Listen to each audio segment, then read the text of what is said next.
तलागंग मोहम्मद शफीक राव से traffic police Talagang Rao Abdul Karim deputy inspector general of police traffic Punjab और SSP traffic headquarters Punjab के vision के मुताबिक ट्रैफिक एजुकेशन प्रोग्राम्स का सिलसिला जारी।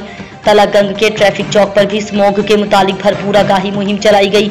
अहलकारों ने तमाम छोटी बड़ी गाड़ियों समेत तमाम गुजरते मोटरसाइकिलों को रोककर पंफलेट तकसीम किए।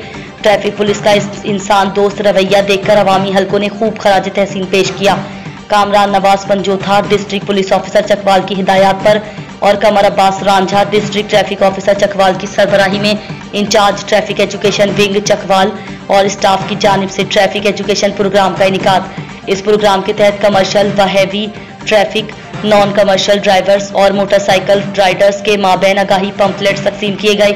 उसके साथ साथ एक आगाही वॉक का भी इनेकाद किया गया, जिसका मकसद ये था कि आवाम और ड्राइवर्स के जहनों में इस शऊर का उजागर करना है कि रोड्स पर चलते हुए वो रास्ते का हक किस तरह इस्तेमाल कर सकते हैं और एक दूसरे की जान व माल की हिफाजत किस तरह कर सकते हैं। हेलमेट की अफादियत, ओवर स्पीडिंग के नुकसानात, गलत ओवरटेकिंग, ओवरलोडिंग से किस तरह दूसरे रोड यूजर्स की हक तलफी होती है और किस तरह हमने रास्ते के हक का इस्तेमाल करना है।